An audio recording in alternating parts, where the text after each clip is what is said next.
This is the login page ji for ji the वही digital बोल रहे हैं। invoicing, for the digital invoicing system. जिस हाँ तरीके से जी तारिक वही साहब बोल ने रहे हैं। जिस तरीके से अभी इंट्रोडक्शन में हमने इसको गो थ्रू किया है कि ये system totally on web based होगा, ठीक है। इसके अगेंस्ट आपको यानी कि एक यूजर आईडीज और पासवर्ड आपको मिल जाएंगे जिसके थ्रू आपने सिस्टम के अंदर लॉगिन करना है। अभी मैं एक टेस्ट ईमेल आईडी से लॉगिन करता हूँ सिस्टम के अंदर, and then we will go through the different pages and functionalities. अच्छा, इसके अंदर ये कैपेबिलिटी है, यू कैन क्रिएट, हमें रिक्वेस्ट करके वो मल्टीपल कंपनीज इसके अंदर ऐड की जा सकती हैं और मल्टीपल यूजर्स ऐड हो सकते हैं depending upon if you are a group of companies, तो उसको भी आप इसके अंदर मैनेज कर सकते हो।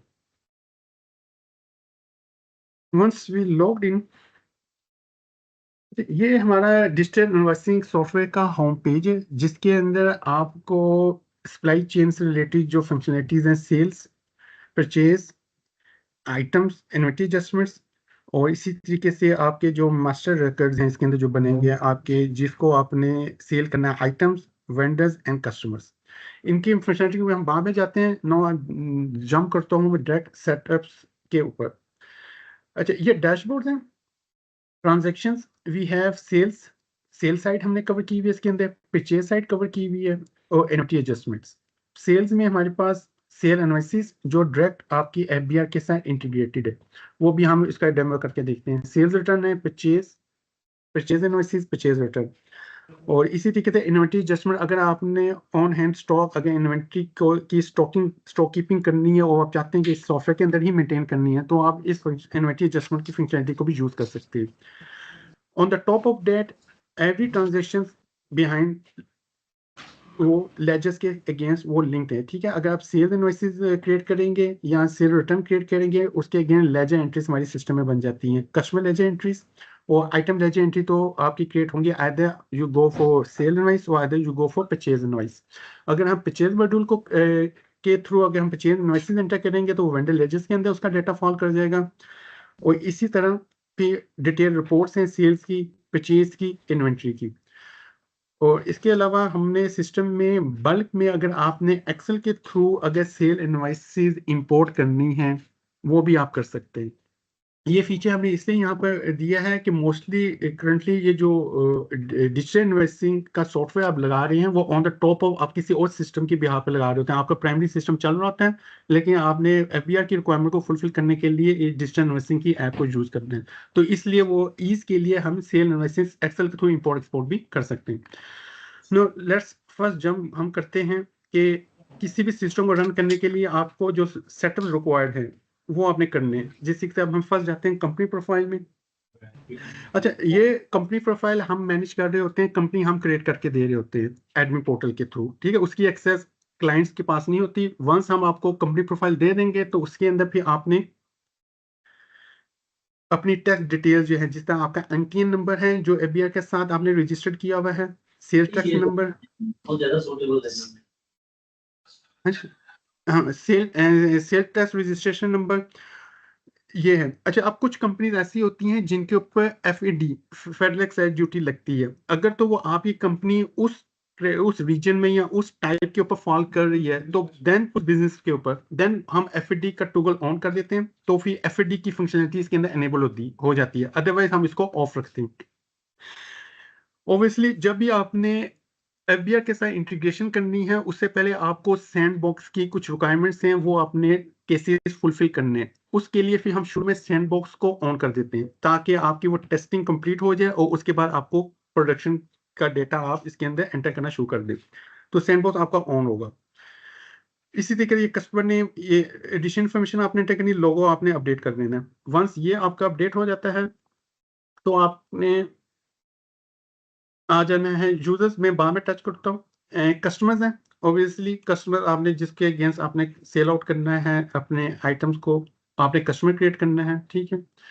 कस्टमर नेम आ गया, टाइप आपने सेलेक्ट कर लेनी है, ठीक है, जो सी भी टाइप है, इंडिविजुअल है, कंपनी, गवर्नमेंट, अदर, ईओपी, ठीक है। अच्छा, अब हमने कस्टमर के ऊपर ये एक नोट की फील्ड एडिशनल दी है। कुछ क्लाइंट्स ऐसे होते हैं जो अपनी सेल इनवॉइस में प्री डिफाइंड कुछ नोट प्रिंट करवाना चाहते हैं, या पेमेंट टर्म्स हो गई, या कोई ऐसी इंफॉर्मेशन जो आप हर दफ़ा चाहते हैं कि हम सेल इनवॉइस के अंदर वो साथ ही प्रिंट आउट करवा दें, तो उसके लिए वो इंफॉर्मेशन आप कस्टमर के साथ यहाँ पे आप एंटर कर सकते हैं। बट लेटर ऑन आप अगर सेल इनवॉइस में अपडेट करना चाहें तो आप सेल इनवॉइस से भी इस इंफॉर्मेशन को अपडेट कर सकते हैं। अभी फॉर द टाइम बिंग मैंने जस्ट दिखाने के लिए आपको यहाँ पर 2 लाइन्स लिख दी हैं, सेल इनवॉइस लाइन 192, एड्रेस आप एंटर करें। अच्छा, अब यहाँ पर जो एनटीएन है ये आपने वो एंटर करना है जो इस कस्टमर का एफबीए के पास रजिस्टर्ड है। ठीक है, कंपनी है तो उसका एनटीएन आ जाएगा, अगर इंडिविजुअल है तो उसका सीएनसी आ जाएगा। तो यहाँ पे आपने रजिस्टर्ड है या अनरजिस्टर्ड स्टेटस सेलेक्ट कर लिया, और यहाँ पे आपने वही प्रोविंस एंटर करना है जिस प्रोविंस के अंदर उसका ये एनटीएन और सीएनसी बिलोंग कर रहा है। ठीक है, आपने वही प्रोविंस यहाँ पे सिलेक्ट करने हैं।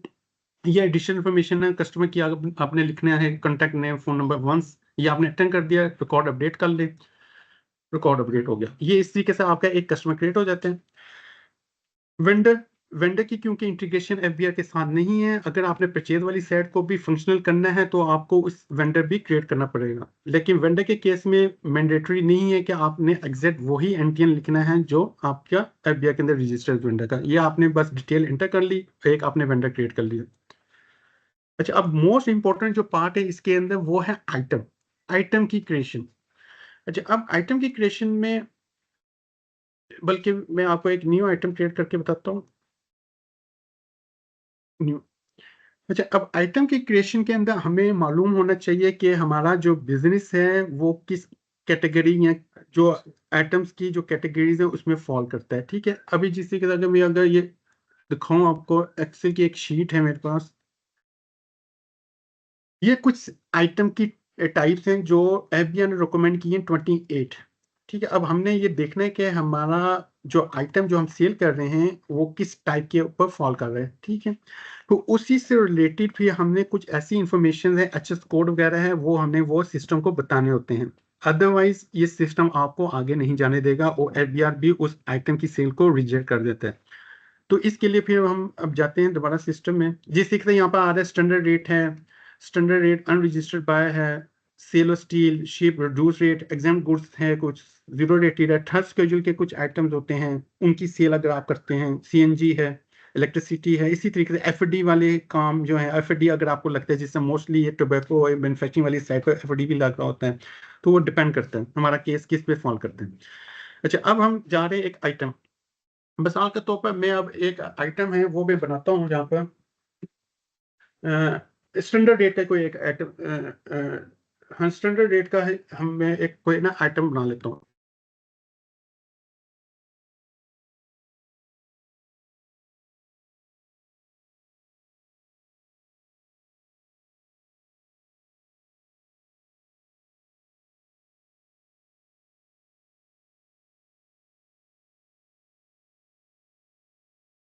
ठीक है, अब जिस तरह मैं एक स्टैंडर्ड रेट का बना लेता हूँ, नहीं मैंने लिखा स्टैंडर्ड रेट आइटम।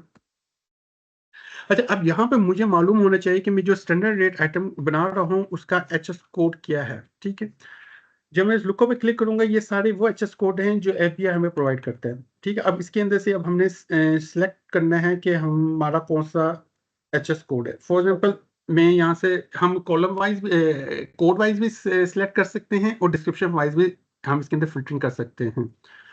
और फॉर एग्जांपल मैं यहाँ से एक सेकंड, जो मेरी लिस्ट है मैं पूरा कर, ठीक है, यहाँ पे मैं करता हूँ 8478 नेट होगा। ठीक है, फॉर एग्जांपल मैंने ये एक एचएस कोड है जो मैंने एक सिलेक्ट कर लिया। अब इसी एचएस कोड से रिलेटेड वो हमें सजेस्ट कर रहा है सिस्टम कि आप सिर्फ यूनिट में ये जो आप असाइन कर सकते हैं वो केजी। ठीक है, और हम कोई असाइन नहीं कर सकते। इसी तरीके से फिर हमारा जो नेक्स्ट स्टेप आ जाता है सेल टाइप। ये जो आइटम है, जो भी मैंने पहले जो लिस्ट दिखाई थी आपको एक्सेल की, ये वही लिस्ट है, 28 इसके अंदर आ रहे होते हैं। अब हमने देखना है कि हमारा ये आइटम किस कैटेगरी के अंदर फॉल कर रहा है। ये मेरा कर रहा है गुड एट स्टैंडर्ड रेट पर, मैंने इसको सिलेक्ट कर लिया। अब सिस्टम कह रहा है कि आपका कौन सा टैक्स एप्लीकेबल है, सेल टैक्स, वो मैंने सेलेक्ट कर लिया। ये जो जितने भी है ना एचएस कोड, एफबीआर यूनिट में, ये sale type, tax rate, SS schedule number, item serial number, ये सारे एफबीआर से ऑटो आ रहे होते हैं। ठीक है, on the basis of HS code. अच्छा, अब ये मैंने जो एचएस कोड सिलेक्ट किया है इसके अगेंस्ट अभी कोई रिसेंटली कोई एसआरओ स्केड्यूल नंबर रिलीज नहीं है हुआ, तो इसलिए ये आपके पास ये ब्लैंक आ रही है। अगर ब्लैंक आ रही है नो इशू, छोड़ दें इसको। इसी तरीके से आइटम सीरियल नंबर नहीं आ रहा, इसको स्किप कर दें, कोई इशू नहीं। इसके बाद मैं एक और केस आपको बताऊंगा जिसके अंदर आपका एसएस स्केड्यूल नंबर और आइटम सीरियल नंबर भी पॉपुलेट होता है, ताकि आपको क्लियर हो जाए। वंस ये हो जाता है तो आइटम कैटेगरी, ये आइटम कैटेगरी से हम सिस्टम के अंदर आइटम कैटेगरीज बना सकते हैं मल्टीपल। अभी ये मैंने कुछ ये 2 या 3 बनाई हुई है, तो अभी हम फॉर एग्जांपल मैं ये सिलेक्ट कर लेता हूँ, इलेक्ट्रिकल है कोई, ठीक है, आइटम टाइप इन्वेंट्री है, कॉस्टिंग मैटर फिलहाल FIFO चल रहा है, ये अवेलेबल क्वांटिटी, ये रीड ओनली फील्ड है, ये रन टाइम पे आपकी on hand quantity system calculate करके बता रहा होता है कि इस वक्त आपके पास ऑन हैंड क्वांटिटी कितनी पड़ी हुई है। अच्छा, ये है प्रिंट यूनिट मेजर, ये वो यूनिट मेजर है जो आपकी सेल इनवॉइस के ऊपर प्रिंट होगा। फॉर एग्जांपल यहाँ पर मैं लिख देता हूँ जी, यहाँ पे आप इनवॉइस डिटेल में इसकी टेंटेटिव जो कॉस्ट प्राइस है वो आप यहाँ पे एंटर कर देंगे। फॉर एग्जांपल मैं कर देता हूँ 15,000, क्योंकि ये आइटम जो मैंने अभी क्रिएट किया है और ये जो कंपनी है ये FD मोड एनेबल्ड है, इसलिए यहाँ पे आपको एसेस यूनिट की फील्ड आपको एनेबल्ड है। क्योंकि हम ये आइटम स्टैंडर्ड रेट वाला बना रहे हैं, FD वाला नहीं है, इसलिए हम इसको छोड़ देंगे। इसकी tentative sale price for example हम अभी लिख देते हैं 2000। और क्योंकि ये आइटम जो है अभी आपका, क्योंकि थर्ड स्केड्यूल वाला नहीं है, अगर ये आइटम थर्ड स्केड्यूल वाला होता तो हम यहाँ पर रिटेल प्राइस में इसकी TPB टोटल प्राइस या रिटेल प्राइस ये एंटर कर देते हैं। अभी फिलहाल हमने इसको छोड़ दिया, ठीक है। अभी हम सिंपल केस कर रहे हैं, ये मैंने एक आइटम क्रिएट कर लिया, ये आपका आइटम हो गया सेल, ठीक है। ये जो मैंने अभी आइटम क्रिएट किया था स्टैंडर्ड रेट आइटम, ठीक है। नेक्स्ट, वंस ये आपके पास आइटम्स कस्टमर्स ये चीजें बन जाती हैं, तो अब हम आ जाते हैं ट्रांजेक्शन्स पर, सेल्स, सेल्स इनवॉइस, न्यू। अच्छा, यहाँ पे हम करेंगे इनवॉइस डेट, फॉर एग्जांपल मैं कर देता हूँ 27, और जिस डेट को आप पोस्ट कर रहे हैं पोस्टिंग डेट कर लेते हैं 28। कस्टमर है, स्पेसिफिक कर दे भी टू अदर अपील्स। कस्टमर मैंने एड्रेस का फिल कर लिया कि मैं किस कस्टमर को सिलेक्ट कर रहा हूँ। अब मैं अब इसकी लाइंस फिल आउट कर रहा हूँ। कर दें मल्टीपल अपील्स ना। अच्छा, वंस मैंने जब ये लाइंस में आइटम एंटर किया तो जो इन्फॉर्मेशन मैंने आइटम को क्रिएट करते हुए इसको दी थी कि इसका यूनिट मेजर कौन सा होना चाहिए, इसका टैक्स कौन सा होना चाहिए, वो सिस्टम ने ऑटो पिक कर ली, ठीक है। यूनिट प्राइस क्या होनी चाहिए और सी टैक्स क्या होना चाहिए। अच्छा, अब इधर मैं इसकी क्वांटिटी को करता हूँ अपडेट, जितनी भी आपने ये सेल इनवॉइस जनरेट करनी है, जितनी भी क्वांटिटी, फॉर एग्जांपल मैंने कर दिया 3 क्वांटिटी। अच्छा, अब यहाँ पर क्योंकि ये FD केस नहीं है, ये रिटेल प्राइस भी नहीं है, इससे ये रिटेल प्राइस 0 है। अगर मैं यहाँ पे अब इसकी सेल प्राइस चेंज करना चाहूँ, मैं ये चेंज कर सकता हूँ। फॉर एग्जांपल मैंने यहाँ पर 20,000 तो मैंने उधर दी थी 20, और मैं इसको जो एक्चुअल जो आपकी प्राइस है वो मैंने इसको 18,000 कर दी, ठीक है। सेल टैक्स यहाँ पे मैं चेंज नहीं कर सकता, क्योंकि ये सेल टैक्स हमारा आइटम के साथ बाइंड है, जो FBR के साथ जो रेट उसने इशू किया होता है उस HS कोड के अगेंस्ट, इसलिए इसको हम चेंज नहीं कर सकते। अगर हम चेंज करने हैं तो आपको आइटम कार्ड के ऊपर से वो अपडेट करना पड़ेगा टैक्स रेट, ठीक। वंस ये डन, डिस्काउंट है, डिस्काउंट आप दे सकते हैं। अगर कोई फर्दर टैक्स एप्लीकेबल है, फर्दर टैक्स दे सकते हैं।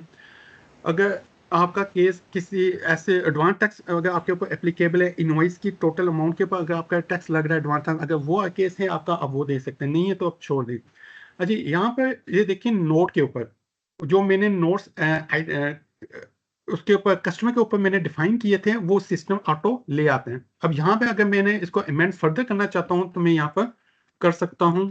अगर आप चाहते हैं कि इसके अलावा कुछ ऐसे वैल्यूज होती है जो वेरीज करती हैं आपकी सेल इनवॉइस वाइज, वो आप कर सकते हैं, ठीक है। वंस डन, अब इसको सेव कर लें। सेव करने के बाद, क्योंकि अभी इसका सैंडबॉक्स मोड ऑन है, सैंडबॉक्स मोड ऑन करने के लिए FBR की रिक्वायरमेंट होती है, आपने उसको सिनेरियो नंबर भी पास करना है कि आप किस सिनेरियो के लिए ये काम कर रहे हैं। उसकी आपको लिस्ट मिल जाती है, FBR की तरफ से भी मिल जाती है और हम भी आपको प्रोवाइड कर देते हैं। अब जिस तरीके, बल्कि हम ही आपको कर देते हैं। अब जिस तरीके से अब ये मैं कर रहा हूँ गुड एट स्टैंडर्ड रेट, इसका जो सिनेरियो नंबर है वो है SN001। अब मैं यहाँ पे लिखूंगा SN001। Once I done it, save करने के बाद मैं जब पोस्ट करूंगा तो वो मुझसे कंफर्मेशन ले रहा है, are you sure you want to post this document, once post it can not be modified. जब मैं ओके करूंगा तो ये जो सेल है ये मेरी FBR के पोर्टल के ऊपर अपलोड हो जाएगी और उसके अगेंस्ट मुझे एक FBR का इनवॉइस नंबर जनरेट कर देगा। अब मैं ओके करता हूँ।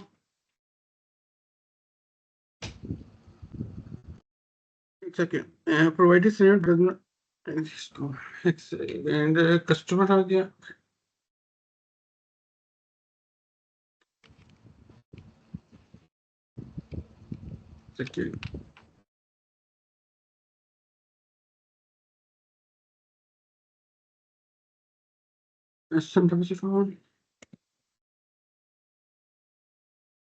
अपडेट पोस्ट, ठीक है। वंस वो मैंने SN001, ठीक है, सीरियल नंबर SN001 किया, पोस्ट किया, ये आपका FBN नंबर आपको रिसीव हो गया, ठीक है, FBN इनवॉइस नंबर। अब इसके अगेंस्ट हमारा जो प्रिंट निकलता है, ठीक है, ये है FBR का लोगो आ जाता है, जो वो कहता है प्रिंट आपने करना है, और साथ आपका QR कोड जनरेट हो जाता है, और ये QR कोड आपको रिसीव हो जाता है, और ये आपकी सारी डिटेल आ जाती है, कंपनी का लोगो आ जाता है, और यहाँ पर कस्टमर का बायोडाटा सारा आ जाता है, और यहाँ पे आपका इनवॉइस का सारा हेडर आ जाता है, ठीक है। और यहाँ पर वो नोट्स हैं जो हमने वहाँ पर लिखे थे कि आपने जो बाय डिफॉल्ट इनवॉइस के साथ जो प्रिंट करवाने, और राइट साइड पे आपके पास इनवॉइस का सारा वो फुटर आ जाता है, जिसमें आपका FAD, amount including discount, discount amount including sale tax, amount including sale tax, further tax, ये सारी चीज़ें आ जाती हैं। अमाउंट इन वर्ड्स में भी आपके पास ये इन्फॉर्मेशन आ जाती है, और यहाँ पे एक टैग आ जाता है नीचे जिसपे लिखा होता है this document is system generated and does not require signature. ये आपके पास एक इनवॉइस का टेम्पलेट जनरेट हो जाता है। इसको आप चाहे प्रिंट कर लें, PDF में ले जाएं, जिस तरह ले जाएं वो आप ले जा सकते हैं। अब इसको क्लोज करता हूँ, बैक जाता हूँ। इस तरीके से आपकी एक सेल इनवॉइस कंप्लीट हो जाती है, ठीक है। अच्छा, अब मैं दूसरे सेक्टर में जाता हूँ आइटम के, जिसमें मैंने आपको कहा था वो ऐसा स्केड्यूल नंबर, और उसके लिए फिर मैं आपको ये वाला जो, अच्छा, ये कुछ जो खास तौर पर ये आपके एग्जेम्प्ट आइटम्स होते हैं, जो आपके जीरो रेटेड आइटम्स होते हैं, इस तरह के आइटम्स होते हैं, उसके साथ मोस्टली ऐसा स्केड्यूल नंबर भी हमें पास ऑन करना पड़ता है FBR को, कि किस क्लॉज के अगेंस्ट आपने ये सेल कर रहे हैं, ठीक है। फॉर एग्जाम्पल ये एक आइटम है, उसका HS कोड है 9018383939, उसका यूनिट नंबर ये हमने सेलेक्ट कर लिया, ठीक है। इसका स्टेटस हमें पता है, ये आइटम टाइप एग्जाम्प्ट पर फॉल कर रही है, तो आपने एग्जाम्प्ट कोड सेलेक्ट कर लिया। इसका रेट जो होता है FBR 0 दे रहा है, वो हमने कर लिया। और इसका SRO स्केड्यूल नंबर, ये एक लिस्ट है। ये लिस्ट क्योंकि HS कोड हमने ये एग्जाम वाला सेलेक्ट किया था, तो इसलिए हमें ये लिस्ट मिल गई है SR स्केड्यूल नंबर की। इसमें से हमने ये सिर्फ स्केड्यूल सेलेक्ट कर लिया। अब on the top of schedule वो सिस्टम हमसे ये पूछ रहा है कि अब सिर्फ स्केड्यूल के अंदर आपका ये कौन सा पॉइंट है, ये पॉइंट हमें मालूम होना चाहिए। फॉर द टाइम बिंग मैं ये सिलेक्ट कर लेता हूँ, ये पॉइंट है। बाकी इन्फॉर्मेशन उसी तरह रहेगी, आइटम कैटेगरी, इन्वेंट्री, FIFO, सब कुछ इसी तरीके से। ये यूनिट कॉस्ट लिख दिया, सेल प्राइस लिख दिया, वो मैंने अपडेट कर लिया, ठीक है, ये अपडेट हो जाता है। अगर आपका आइटम है FD बेस, जिसके ऊपर आपकी FD की कैलकुलेशन होनी है, उस केस में आपने जो सेल टाइप है वो सिलेक्ट कर लेनी है गुड्स FD इन ST mode. Tax rate applicable है इसके अंदर 0.5% से लेके 8% और 17%, ये सिलेक्ट कर लेने। ऐसा स्केड्यूल नंबर इसमें नहीं आता। इस केस में आपने असेस्ड वैल्यू पर यूनिट आपने डिफाइन करनी है, जिसके ऊपर आपका FAD टैक्स लगता है, और जो आपको डिटरमिन करता है यूनिट प्राइस के लिए। तो इसलिए हमने पर यूनिट यहाँ पे FAD प्राइस लिख दी। सेल प्राइस ये आप लिखे ना लिखें कोई इशू नहीं है, क्योंकि जब आप सेल एनवाइस में जब ये लाइन एंटर करेंगे, तो जो भी आपका FAD रेट होगा वो कैलकुलेट होगा इसके ऊपर 1200 के ऊपर, और आपकी यूनिट प्राइस डिटरमिन हो जाएगी। क्योंकि ये रिटेल प्राइस वाला केस नहीं है, इसलिए हमने इसको 0 छोड़ दिया, इसको हमने कर दिया अपडेट। अगर ये आपका आइटम होता यहाँ पर थर्ड स्केड्यूल वाला, ये ऊपर आ गया, अगर थर्ड स्केड्यूल आता तो हमने sale type third schedule enter करके, तो जो रेट आपके पास आ रहे हैं तीन, एक सेकेंड, थर्ड स्केड्यूल हमने सेलेक्ट कर लिया। रेट हमारे पास आ रहे हैं 5%, 18, 25, इसमें से हमने कोई रेट एक सेलेक्ट कर लेंगे जिस पर फॉल करते हैं, और यहाँ पर फिर हमने जिस तरह ये रिटेल प्राइस है, यहाँ पे हम रिटेल प्राइस डिटरमिन करेंगे इसकी, जो भी आपकी TP प्राइस है, और फिर TP के ऊपर आपकी सेल टैक्स की वैल्यू कैलकुलेट होगी, और जबकि आपकी जो टोटल प्राइस है लाइन की, उसके अंदर आपकी ये sale tax with TP plus आपकी जो ओरिजिनल जो सेल प्राइस है 65,000 वो ऐड अप हो जाएगी। अब इसकी हम एक एंट्री करके देख लेते हैं, और आपको मैं लाइंस क्रिएट करके बता देता हूँ कि ये सिस्टम ऑटो डिटरमिन कर लेगा each and everything. 28 customer select कर लेते हैं, लाइंस। अच्छा, अब मैं अभी जा रहा हूँ थर्ड स्केड्यूल के लिए। थर्ड स्केड्यूल मुझे पता ही है आइटम मेरा थर्ड स्केड्यूल क्या है। अब सिस्टम ने ऑटो क्या किया, सिस्टम ने ऑटो यूनिट प्राइस 65,000 पिक कर ली और रिटेल प्राइस है आपकी 70,000। अभी 70,000 के ऊपर आपका ये 18% टैक्स कैलकुलेट हो गए, 25,200 आपका सेल टैक्स कैलकुलेट हो गया। और आपका ये जो टोटल इंक्लूडिंग फर्दर टैक्स के अंदर आपका 25,000 sale tax plus amount excluding sale tax ये ऐड अप हो गया। तो वंस ये हम सेव करते हैं, इसको अपडेट करके इसके अंदर सिनेरियो नंबर ऐड करते हैं। आई थिंक ये SN एक सेकेंड, सिनेरियो नंबर मैं इधर देख लूं, एक्सेल से सिनेरियो नंबर है इसका SN8, इसका सिनेरियो नंबर SN008। अच्छा, अभी जो मैं ये सिनेरियो नंबर लिख रहा हूँ ना, ये मैंने आपको शुरू में बताया था क्योंकि अभी हम सैंडबॉक्स वाले मोड में हैं।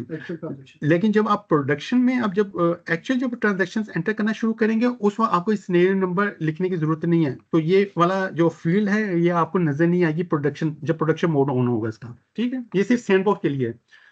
पोस्ट ओके, एक सेकंड, ये 88 हो गई, 008 सेव।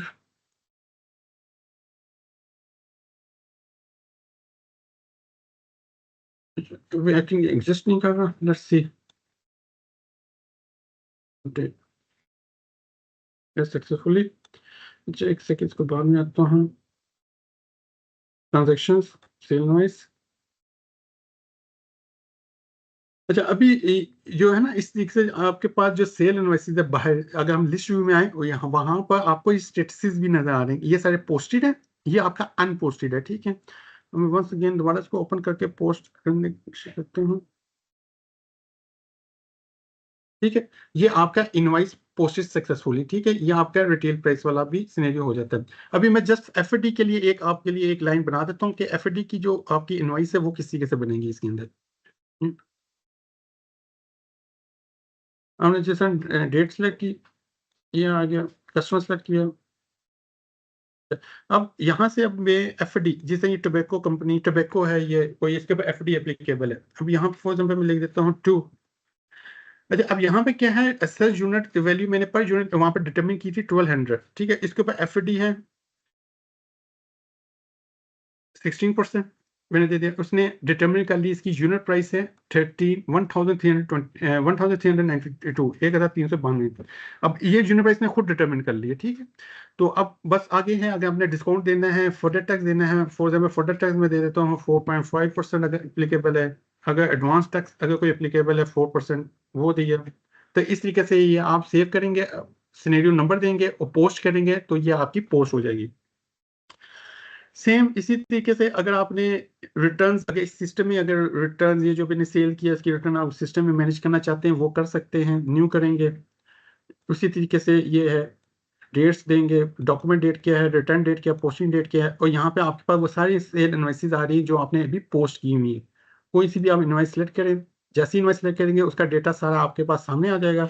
और क्वांटिटी, अगर आपने पूरी इनवॉइस रिटर्न की है तो क्वांटिटी इसी तरीके से जाने दें। अगर चेंज करनी है तो आप चेंज भी कर सकते हैं। तो मैं अभी फुल नाम चेंज कर देता हूँ, सेव एंड देन पोस्ट,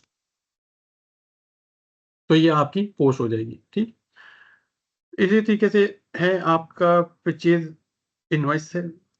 मैं जस्ट एक पोस्टेड परचेज इनवॉइस ओपन कर देता हूँ, वो सेम चीजें हैं, सिर्फ आपका जो कस्टमर है वो रिप्लेस हो जाएगा वेंडर के साथ, जिस तरह यहाँ पर हुआ है। बाकी लाइंस के अंदर फंक्शनलिटी उसी तरीके से है जिस तरीके से अभी हमने सेल इनवॉइस में देखी है, वो इसी तरीके से परचेज रिटर्न, जिस तरीके से अभी हमने परचेज सेल रिटर्न की एंट्री की थी, इसी तरीके से परचेज रिटर्न की एंट्री है। यहाँ से आप वो सारी पोस्टेड परचेज इनवॉइसेज नजर आ रही होंगी जिसके अगेंस्ट हम रिटर्न डाल सकते हैं। क्योंकि अभी हमने कोई परचेज इनवॉइस पोस्ट नहीं की, इसलिए ये मुझे यहाँ पर ब्लैंक नजर आ रहा है।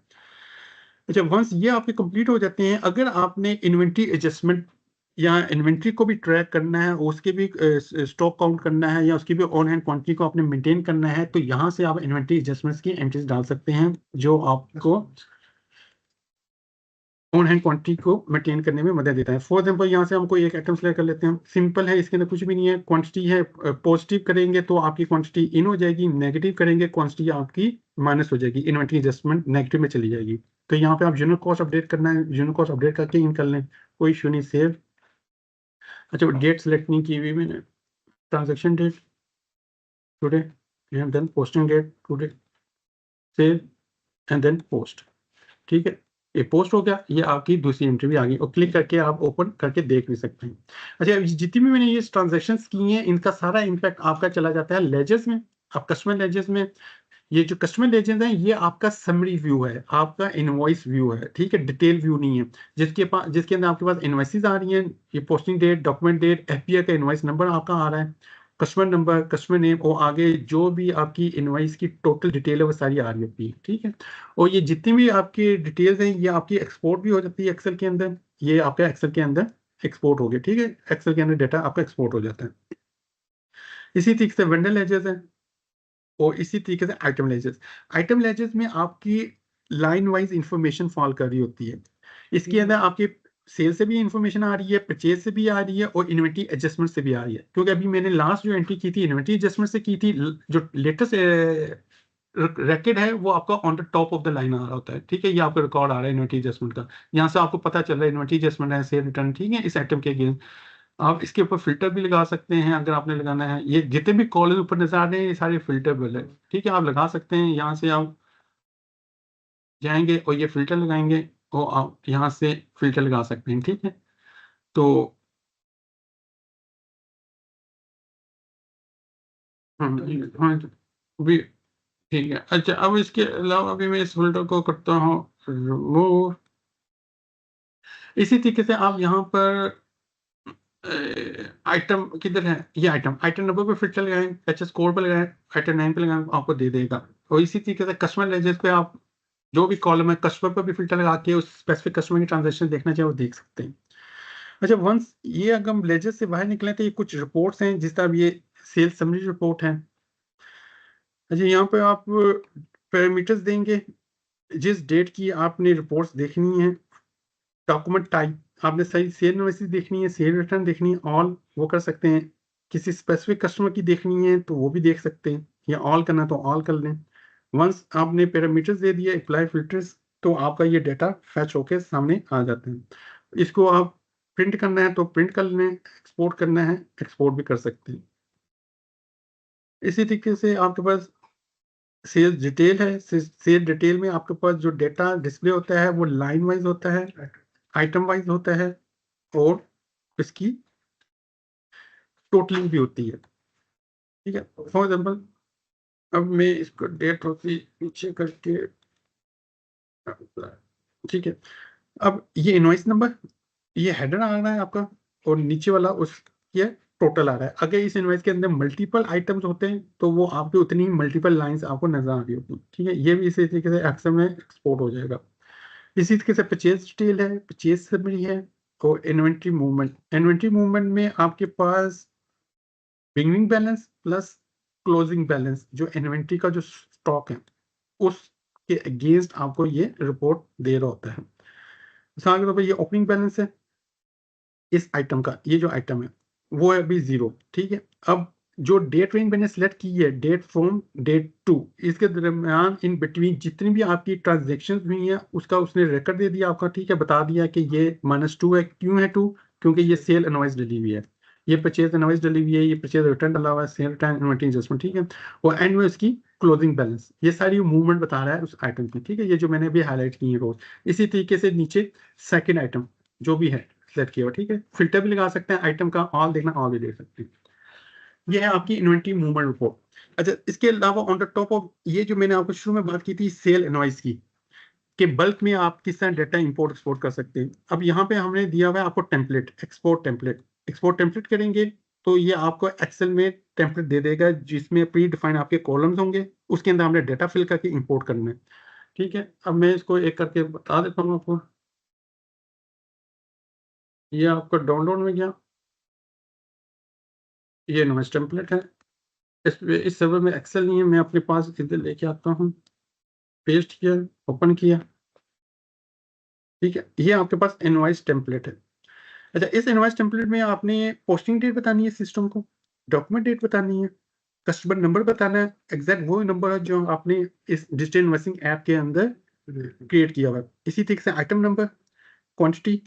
अब आपके ऊपर डिटरमिन करता है कि आपका केस कौन सा। अगर आपका एफडी वाला है तो आप 60% दें, नहीं है तो आप उसको ब्लैंक छोड़ दें। इसी तरीके से unit price mean sale price, अगर आपका ये थर्स के जो वाला आइटम है, रिटेल प्राइस दें नहीं है तो आप इसको ब्लैंक छोड़ दें, डिस्काउंट है तो दें, नहीं है तो उसको छोड़ दें। सेल टैक्स आपको देना पड़ेगा, sale tax percent, further tax है दें, नहीं है तो छोड़ दें, एडवांस टैक्स आपको देना पड़ेगा, ठीक है। तो वंस ये आपका ये क्रिएट हो जाती है टेम्पलेट, इसको सेव करें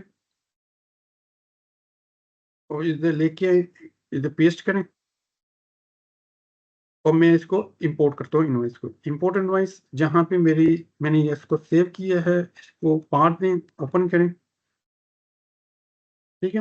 वही जो 2 लाइन मैंने सेव की थी, वही 2 लाइन अब आपके पास इंपोर्ट हो गई है, ठीक है। ये आपके पास इंपोर्ट। अब इसके बाद आप सेव इनवॉइस करें, ये आपकी अनपोस्टेड 2 सेव इनवॉइसेस आपकी क्रिएट हो गई हैं। इसको हम जाके देख लेते हैं, सेल्स, ठीक है। ये देखें 2 अनपोस्टेड सेल इनवॉइसेस आपकी क्रिएट होगी जो अभी हमने इंपोर्ट की हैं थ्रू एक्सेल शीट्स, ठीक है। ये काम भी आपके पास, ये देखें मैंने ओपन करके आपको ये डिस्प्ले कर दिया। अच्छा, वंस ये हो जाता है तो इसके बाद हम ये डैशबोर्ड, जो मैं कह रहा था कि डैशबोर्ड में आपको बताता हूँ, ये अब इस वक्त ये हमें बता रहे हैं कि अनपोस्टेड सेल इनवॉइसेस आपके पास कितनी पड़ी हुई हैं, 3, posted sale invoices 6, unposted sale return 0, postage sale return 2। यानी कि आपकी जो भी जो मेजर 2 टाइप्स हैं, सेल इनवॉइस, सेल रिटर्न, उनके 2 स्टेटस होते हैं। पोस्टेड, एक पोस्टेड होता है, दूसरा अनपोस्टेड होता है, ठीक है। इसीलिए ये आपको यहाँ पर 2 टैब्स नजर आ रहे हैं, ठीक है। अब हम जब इसको क्लिक करेंगे, अब वो आपको ले गया है कि आपके पास ये 3 रिकॉर्ड है अनपोस्टेड, ठीक है। जो अभी 2 तो वो थी जो हमने लाइंस इंपोर्ट की थी, एक वैसे ही, ठीक है। ये हम कर सकते हैं इसको। इसी तरीके से पोस्टेड सेल इनवॉइस 6, क्लिक किया, ये आपके 6। और फर्दर आपने इसको ओपन करना डॉक्यूमेंट का, वो आप कर सकते हैं, हाइपरलिंक है तो आप उसको ओपन करके आप व्यू कर सकते हैं, व्यू इनवॉइस करना, व्यू इनवॉइस कर लें, ठीक। और आपने एक्सेल में एक्सपोर्ट करना है इसको, तो यहाँ से एक्सपोर्ट क्लिक करेंगे, एक्सपोर्ट, ये सारा डेटा आपका एक्सपोर्ट हो जाएगा। इसी तरह परचेज वाली साइड है, आइटम एडजस्टमेंट, क्योंकि मैंने अभी 2 एडजस्टमेंट डालनी है तो ये 2 रोज आ गई। लुक एंड फील आपका वही है, और नीचे आपके मास्टर रिकॉर्ड आ रहे हैं कि आपके इस बार 5 आइटम्स क्रिएट हुए हैं सिस्टम में, ये 5 हो गए, ठीक है। ये चीज़ है आपकी डिजिटल इनवॉइसिंग की। और यहाँ पे आपका कंपनी का लोगो आ जाएगा, यहाँ पर अभी जो TMRC आ रहा है, और यहाँ पर, और यहाँ TMRC, यहाँ पे आपका कंपनी का नेम आ जाएगा, और यहाँ पर आपका आ जाता है यूजर जो आपका लॉगिन हुआ हुआ है इस वक्त सिस्टम के अंदर। तो ये है आपका ऑल अबाउट डिजिटल इनवॉइसिंग। मैं आपको फिर ये वैसे ओपन कर देता हूँ और ये आपका प्रिंट आउट निकलता है सिस्टम के अंदर से, ठीक है। तो ये है इसका डेमो।